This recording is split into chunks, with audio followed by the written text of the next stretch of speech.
Okay, so this is going to be my coleslaw. It's going to be like a barbecue inspired coleslaw. Good for going with smoked meats and things. So what we're going to start with is some yogurt. It's going to be a yogurt based coleslaw. I find it's a bit fresher that way. It's a bit lower on calories, but to be fair, a lot of the recipes I do aren't diet based anyway, so it just happens to be skyr that I'm using, which I feel is a nice thick creamy alternative to other yogurts. I find that once you've mixed everything together it goes very runny anyway, so the thicker you can start off with, the creamier you're going to end up with once it's thinned out. So we'll get some of that in the bowl. There we are. Now you could use any type of yogurt you like. You could even use creme fraiche, you could use sour cream, you could use mayo, whatever you like. To that I'm going to add a tablespoon of Worcester sauce or thereabouts, then a tablespoon of apple cider vinegar or thereabouts, then 2 tablespoons of good quality extra virgin olive oil. If you start with one that you like the taste of, that kind of helps. Then I've got 10 ml of freshly squeezed lemon juice, about 25 ml of hot sauce. I'm using a smoky chipotle style hot sauce here, so that'll go well with the smoky barbecue theme.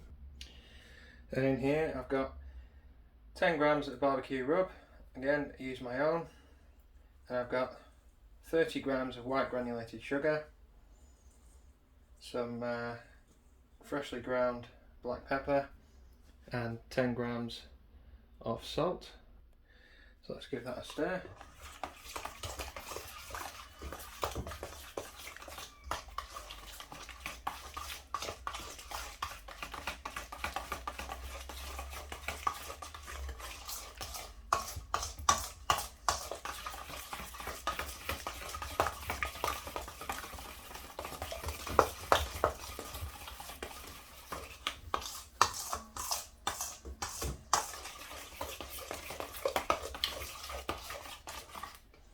Give that a taste.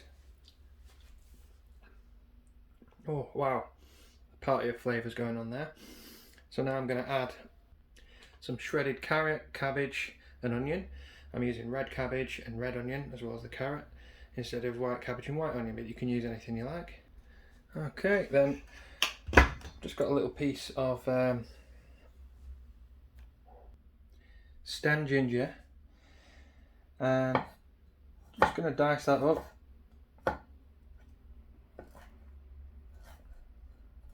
And we're just going to add that into the mix. It's just going to give it a bit of a fresh kind of zing.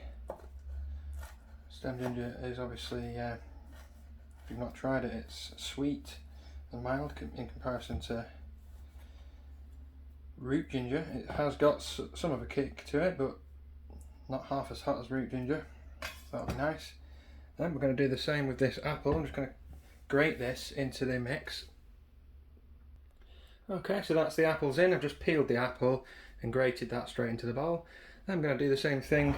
Well, I'm going to chop some gherkins and add those as well. So obviously you can use substitutions for any of the ingredients you don't like. You could also add more things if you want more things in there. I always encourage people to sort of make their own style of any recipes that they see. That's the thing that I like to do, along with just making things up as I go along and not worrying too much about the measurements, unless it's an exact science, unless you're baking or working with pastry or chocolate or sugar.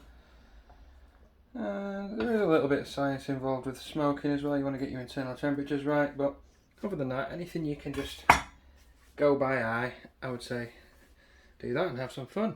So I'm going to mix this up now. Okay, there we go. So we're looking nice and creamy there. Let's give that a try.